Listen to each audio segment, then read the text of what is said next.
What is good and welcome to Chatwin Reacts. I'm Jack, your British goat, and today we're going to be checking out how every team got its name and identity. Now, this is a long video, I appreciate that, but I was going to watch this regardless because I thought it was really interesting. So I thought, you know what, I might as well make a video of it. If you're going to stick around for all of it, you're a fucking legend. As always, before we get into today's videos, 3 things we got to do. Number 1, you got to down below and hit the like button, hit the subscribe button, so you stay up to date to all the uploads, and of course, put a goat in the goat chain. Let's go. The NFL is currently made up of 32 different franchises.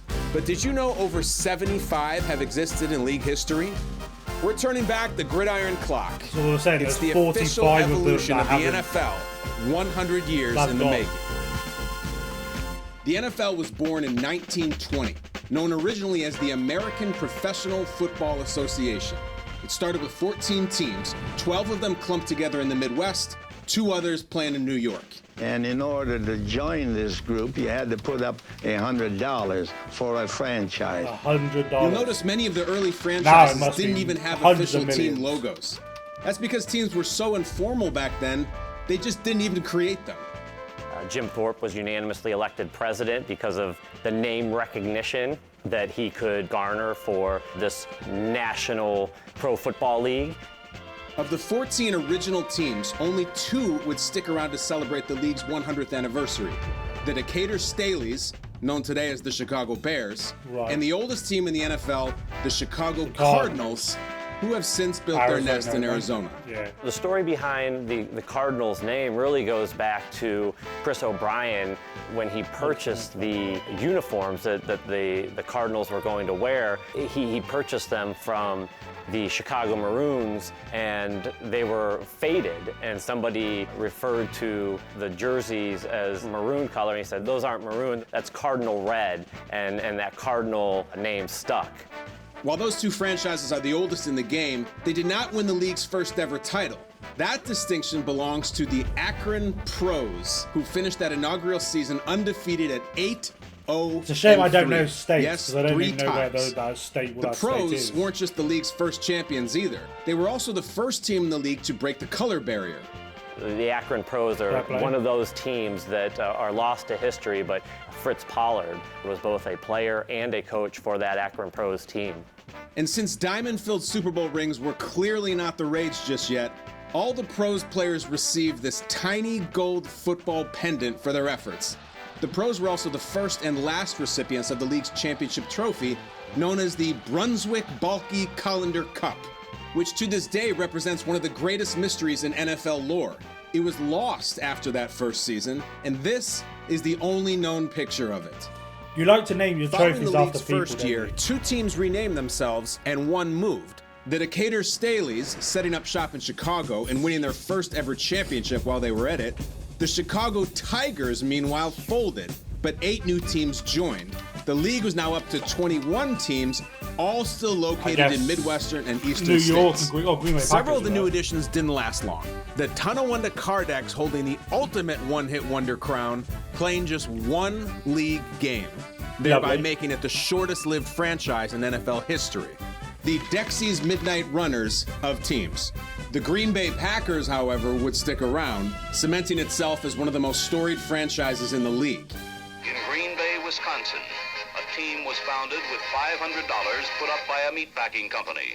They became known. Is that why they're called the Packers? The Green Bay Packers were one of those first teams that stadium was constructed with football as its main sport being played in it. No other team in the league has played in the same city under the same name for as long as Green Bay has. Following the 21 season, 7 teams left the league and 4 new ones joined. The Milwaukee Badgers, the Oorang Indians, the Racine Legion, and the Toledo Maroons. The Staleys, meantime, made a good call and changed their name to the Bears. Their owner, George Halas, picked Bears because they originally were playing their games in the same stadium as the Chicago Cubs. Halas not only wanted to connect his new team to the more established baseball franchise, but he also reasoned that football players in general were bigger than baseball players, so the name made sense on multiple levels. But the even bigger name change that took place that year was the leagues. The American Professional Football Association was out, to be known forever on as the National Football League. I think a lot of that comes from this wanting to be looked at or viewed AFL? as a national organization. As the 1923 season got underway, it did so without the Evansville Crimson Giants, who bowed out. The Cleveland Indians, Duluth Kellys, and St. Louis All-Stars all checked in. In 1924, 5 teams left. 3 joined, the cities of Frankfort, Kenosha, and Kansas City all being granted membership in the league. A year later, though, Kenosha, Racine, and Minneapolis all left. The Blues changed their name to the Cowboys, Canton rejoined, and Detroit, Providence, is that Pottsville, Kansas team then the and one New that's York the Chiefs were now? all added to the mix. New York Giants. The Giants, the lone team to stick, making them the 4th oldest team in the league. Tim Mara set up his storefront in the Polo Grounds, located on Upper Manhattan. So it's now costing 5 New times York the Giants amount. name came about really That to was start. It was only attach $100, pro now football it's team $500. with their Major League Baseball counterpart, trying to gain some of that fandom from Major League Baseball. That means ultimately the name Giants was inspired by all the skyscrapers in New York. In 1926, 3 teams changed their names, including the league's first ever champs, the Akron Pros, who switched to the Indians. 3 franchises were dropped, but the Racine Legion came back as the Tornadoes, and 4 others were also added. The That's Brooklyn 18 Lions, teams now. the Hartford Blues, 19, the Louisville 20. Colonels, and the Los Angeles Buccaneers, marking the first time the league had a team out west, although they never actually played any games in LA. Ultimately, the LA Buccaneers back in those played as a days, traveling team and really took up shop in Chicago. Played out of that city and then traveled as a barnstorming team, really. The NFL really shook things up the following season when it got rid of more than half of its member clubs. The Cleveland Bulldogs were back, and the New York Yankees were added. 12 teams now making up the young league. And yes, I said the New York Yankees. The NFL was down to 10 teams the next year, Duluth and Buffalo losing their spots in the league, while the Cleveland Bulldogs moved to Detroit and became the Wolverines. But they didn't last long, one of 3 teams to fold up shop the next season. Buffalo came back, and the Orange Tornadoes, Staten Island Stapletons, and Minneapolis Red Jackets all joined. Come on in. Now, as the NFL began its 2nd decade in existence, the turnover of teams was starting to slow down a little bit. 3 franchises were dropped, 2 joined. The Portsmouth Spartans, who are known today as the Detroit Lions and are the 5th oldest team in the NFL. In 1931, the Cleveland Indians were back. However, the Red Jackets and Tornadoes dropped out. 1932 was another significant blip on the NFL timeline. The Indians, Steamrollers, and Yellow Jackets departed, and the Boston Braves were added, which you know today as the Washington Redskins. But by adding only 1 team and losing 3, the league was down to 8 teams. It was the smallest the league ever got. We had the league really it was trying 22, to only like 2 years itself previously. and stay with fewer teams but have them more successful. Then in 1933, the Cincinnati Reds were introduced to pro football, along with 2 Pennsylvania franchises that would establish permanent roots in the league. The Pittsburgh Pirates, who eventually changed their name to the Steelers, and the Philadelphia Eagles. It's funny when you read the stories leading up to the first game that the team played. Claude Ray was very optimistic. We're a first-year team, but we're going to surprise people. Well, they went out and they played their first game against the New York Giants and lost 56-0. Philadelphia owners Burt Bell and Lud Ray settled on the name Eagles in honor of the symbol used by the National Recovery Act that was part of Franklin D. Roosevelt's New Deal that followed in the wake of the Great Depression.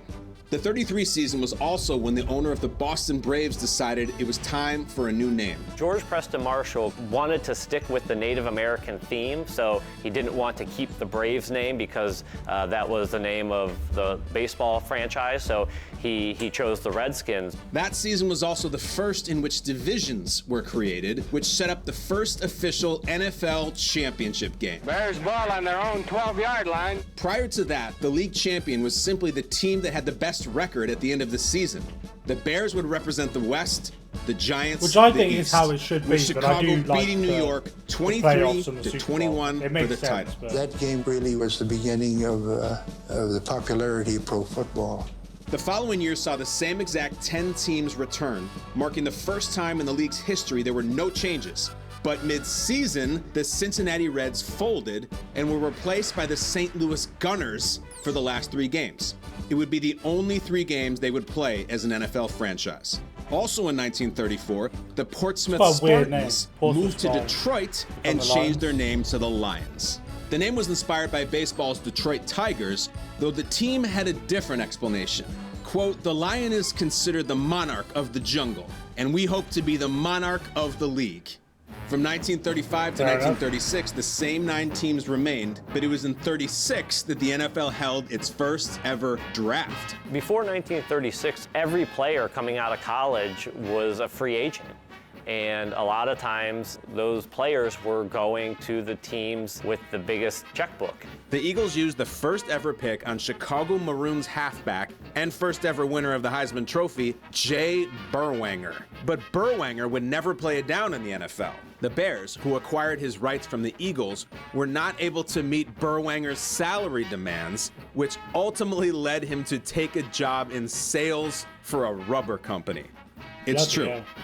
1937, the Boston Redskins made the move to Washington, and the NFL grew back to 10 teams, awarding a franchise to the Cleveland Rams. These are the same Rams that call Los Angeles home today. The name Rams came about because their GM at the time, Damon Buzz Wetzel's favorite college football team, had always been the Fordham Rams, so they simply copied it.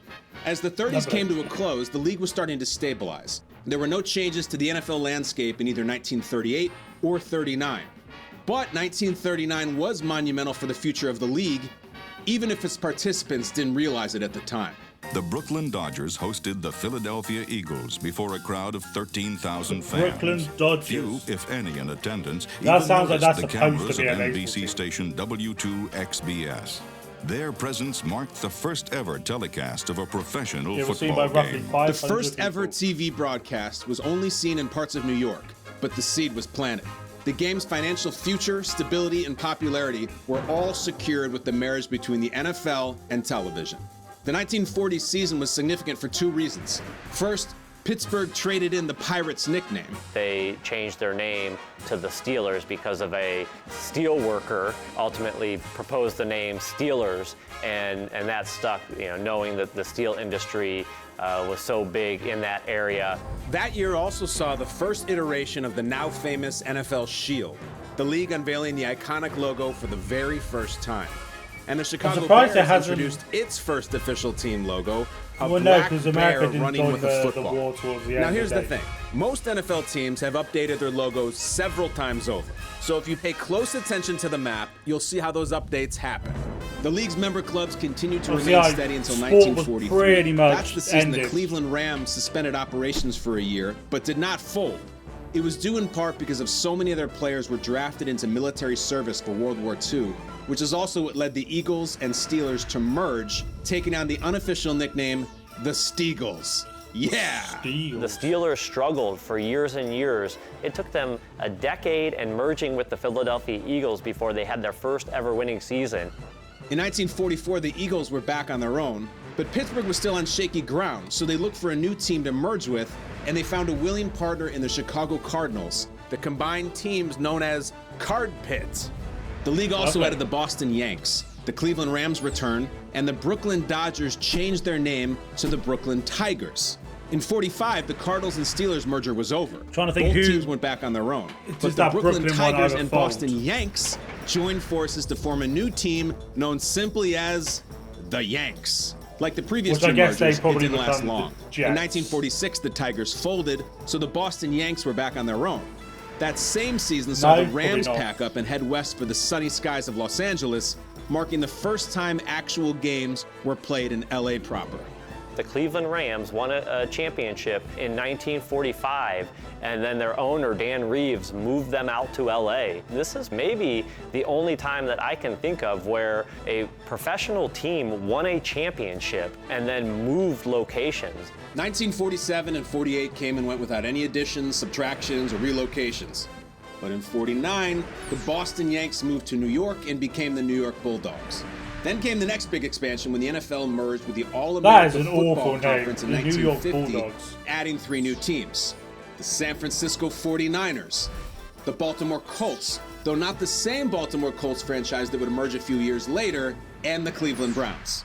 The Browns open their season against the Philadelphia Eagles in Philadelphia, and with some 71,000 in attendance, most of them National League fans guessing the Browns has was it shocked Boston the professional Colts? football I guess they world with a become the rude Indianapolis Colts. 35-10 jolting to the Eagles. The Browns formed in 1945, and they're the only team named after a person, the inspiration coming from Cleveland's first head coach and GM, Paul Brown.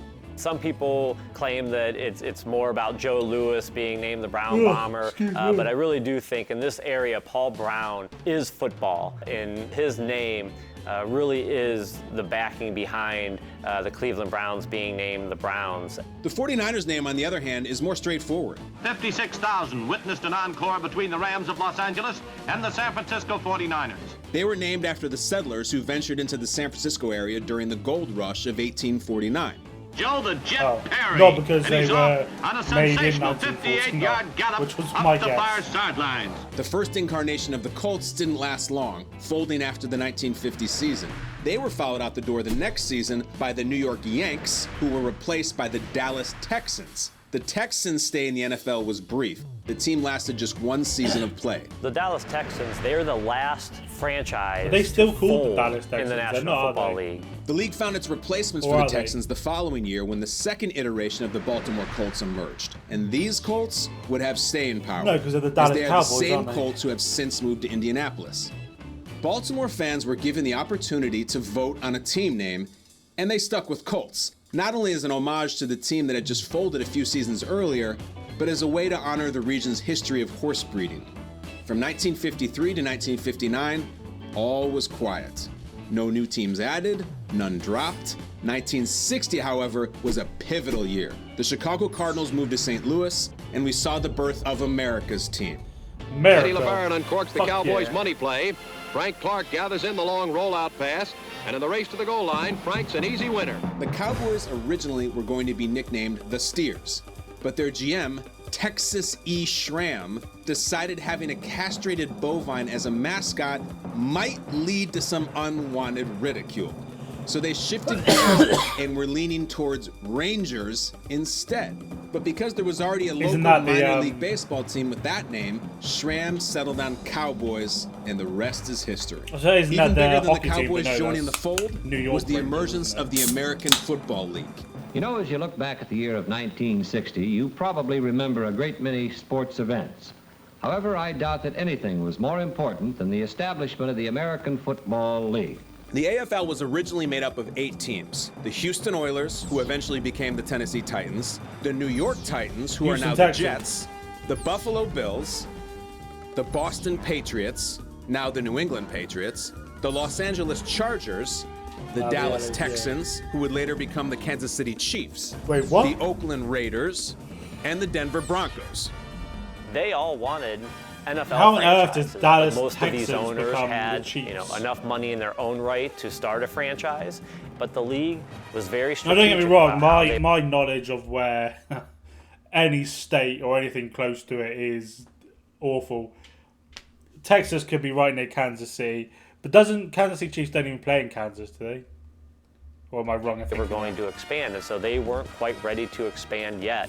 The Broncos got their name from a fan who offered it up in a Name the Team contest.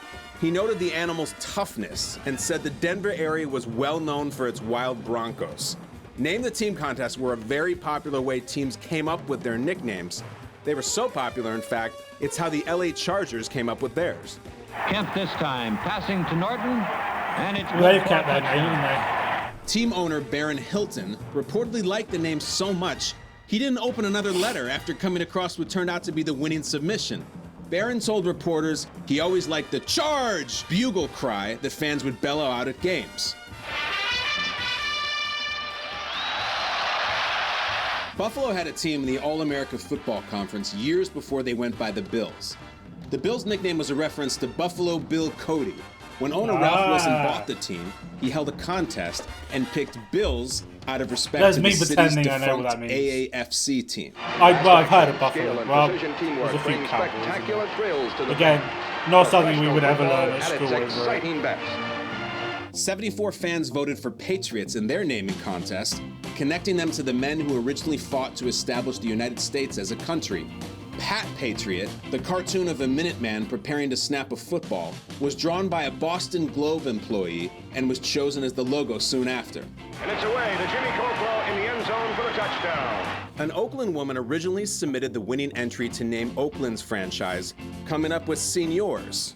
The name alluded to the old Spanish settlers of Northern California. But when it got out, there was so much criticism, even claims the contest was fixed, they decided to pick another one of the entries, going with Raiders, which they selected over Lakers. Much better. The following year, the Chargers jumped on the freeway and moved to San Diego, while the NFL added the Minnesota Vikings to its lineup, giving it an even 14 teams. Hi, this is a Minnesota Viking football helmet. It was in the middle of a lot of hard-nosed football last year. Minnesota got its name from their GM, Bert Rose, who recommended the name because Vikings were aggressive people with a will to win, and it would honor the Nordic tradition in the northern Midwest. It doesn't take Tarkenton long to prove that he's one rookie who's here to stay. Grant's pass to Bob Stelker gives the Vikings their first touchdown in official league play. You know, the Vikings are the first team to actually use a region as their franchise name as opposed to the city that they play in. No changes in 1962, but in 1963, the New York Titans changed their name to the Jets. Let's go, go, go, Jets. The Fighting Green will beat them all. They originally were going to name the team Dodgers, but got pushback from Major League Baseball. Gothams also got some consideration, but they balked when they realized it would get shortened to Goths. They almost got the name Boroughs, certainly an homage to the city's famous neighborhoods, but team officials worried opposing fans would translate it their own way and start calling them the Jackasses. The management of the New York Jets welcomes you to the first football game at Shea Stadium. Eventually they went with Jets, since they planned to play their home games in Shea Stadium, which was close to LaGuardia Airport. In 1963, the Dallas Texans relocated to Kansas City and changed their name to the Chiefs. Professional football, that most fascinating, most exciting of all spectator sports, came to Mid-America in 1963 when the Dallas Texans became the Kansas City Chiefs. Owner Lamar Hunt didn't pick Chiefs right away, also considering Mules, Royals, and Stars. He went with Chiefs because he said a large number of Native Americans lived in the area. Hunt may also have chosen it due to Kansas City's mayor, Roy Bartle. Bartle helped lure the team to Kansas City, and his nickname was, you guessed it, the Chief. Stars. Nothing changed in 64, nothing changed in 65. But in 1966, everything changed. First, the Atlanta Falcons came on the scene. Randy Johnson connected with Gary Barnes for the Falcons' first touchdown in championship play. Over 500 different names were offered up by fans, including the Atlanta Peaches, the Vibrants, Lancers, Confederates, Firebirds, and Thrashers. The winning entry was submitted by several people, but the winner of the contest was a school teacher whose entry described the Falcon as proud and dignified, with great courage to fight. All shit names. She noted it never drops its prey, is deadly, and has great sporting tradition. I think it's wonderful the Falcons won. I was real satisfied. Gosh, I think it was great. The AFL also expanded that season, adding the Miami Dolphins as its 9th team. The Dolphins' debut must go down in football history as the most thrilling first play ever made by any new team anywhere. Joe Auer from nearby Coral Gables High School and a Georgia Tech alumnus takes the opening kickoff and races 95 yards for a touchdown. Over 600 fans suggested Dolphins. The ownership group liked that the Dolphin was the smartest, fastest creature of the sea. Being an expansion team, he needed a lot of things to perhaps draw people into it, and he would throw the footballs back out. So Flipper was cool.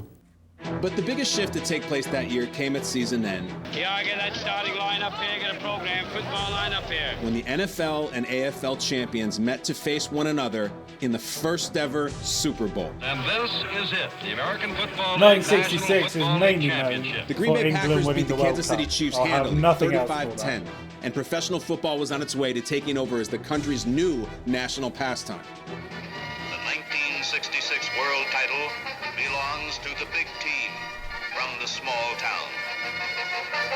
In 1967, the NFL added yet another new team, this time in New Orleans, and fittingly, they were awarded their franchise on November 1st, which is All Saints Day. However, the name came from yet another Name the Team contest. Owner John Meekum acknowledged he chose I it as a actually nod think to the it's quite cool that they do that. Like the name the team content type of thing. I actually really like that. I think more teams and more things like that should be out there because there's some awful teams. Song, When I the say Saints especially in Go hockey. Marching In, I feel like a lot of the hockey among names many are of the just so city's generic. street jazz bands. Like was it the Dallas Stars or something like that? It was the AFL's turn to grow in 1968, which is when they added the Cincinnati Bengals. Down by 8 points with 1 minute and 54 seconds left in the game. Didn't they merge Billy in Warren hit 69? Bob Trumpy for a touchdown. Team owner and general manager Paul Brown chose Bengals to honor a football team that played in Cincy from 1937 to 1941. He chose the nickname over the fans' most popular suggestion, the Buckeyes. 2 years later, in 1970, the NFL and the AFL finally merged, all 10 teams from the American Football League being absorbed by the NFL. Most NFL players and coaches and administrators didn't look at the AFL as being in the same league as the National Football League and its club members.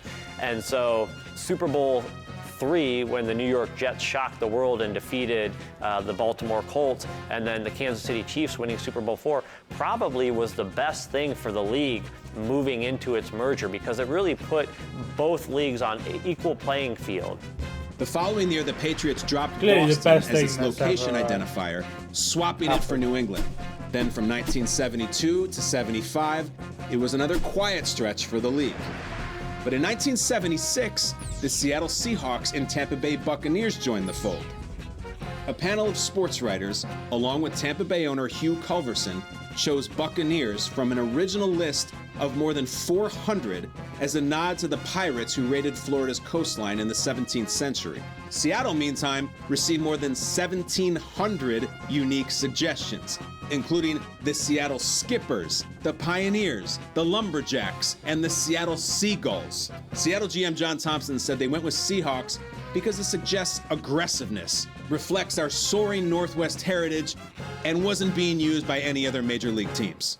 The NFL landscape then went unchanged until 1982, and that's when the Raiders moved south to Los Angeles.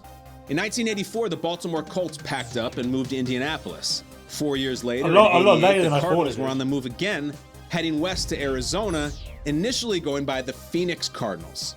In 1994, though, they went statewide, changing their name to the Arizona Cardinals. Then in 1995, the Rams took the Cardinals' place in St. Louis, and the Raiders went back to Oakland, leaving LA with no NFL teams. It was also time for expansion once again. The Carolina Panthers and Jacksonville Jaguars becoming franchises. The Jaguars play their In the first sense of that name, NFL not the game team. against the Houston Oilers. The Jaguars were the result of another fan contest. Surprisingly, the initial concept for their logo on their helmet was very similar to the car Jaguar logo. However, shortly after, a cease and desist letter was sent by the Jaguar car company, and they decided to go with a different style logo. The home opener for the expansion Carolina Panthers. Carolina ownership chose Panthers because they believed it symbolized what an NFL team should be: powerful, sleek, and strong. For the Panthers, the wait is finally over as they make their home debut today. And there's one thing on their minds: Carolina. In 1996, the Cleveland Browns were moved to Baltimore. However, the Ravens would be considered a new franchise, with the Browns essentially suspending operations, keeping their colors, records, and history. Oh, so they were able to basically reactivate. Baltimore as the NFL returns to this city for the first time since 1983. Baltimore owner Art Modell attempted and failed to buy the Colts nickname back from the franchise that left Baltimore for Indy in 1984. So once again, a name the team contest was held. Ravens beat out the Marauders and the Americans, and was a nod to Baltimore native Edgar Allan Poe's famous poem titled The Raven. 1997 saw the Houston Oilers pack up and move to Tennessee, though they initially kept the name Titans? Oilers. They changed it to Titans in 1999. Their naming contest produced options like the Tennessee Tornadoes, the Copperheads. Don't you think now, though, like, as in, like, I get it back in the 80s, 90s, even early 2000s, you could probably change your name to not too much effort, but now, I don't think you can change your name properly. Like, just, your name is the marketing. And I think if the Jets change their name tomorrow, like South Stars and the Wranglers, they would among lose others. a lot. Owner Bud Adams chose Titans because it reflected strength, leadership, and other heroic qualities.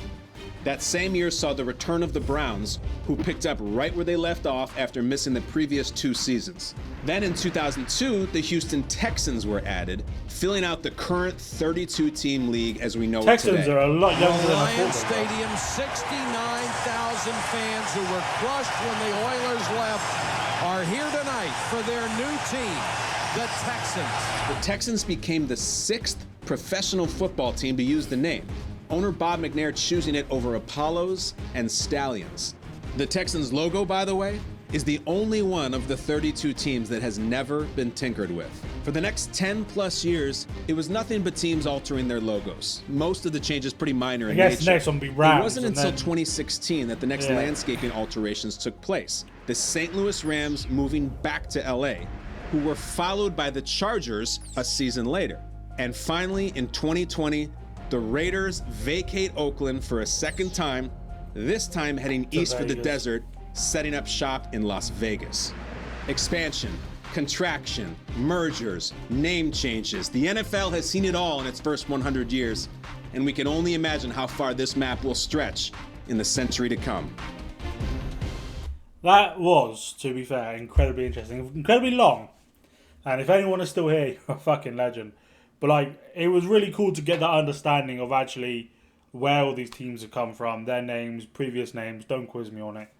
I enjoyed that a lot. Of course, let me know what you think right down in the comments, and of course, right down there, hit the like button, hit the subscribe button, put a go in the go chain.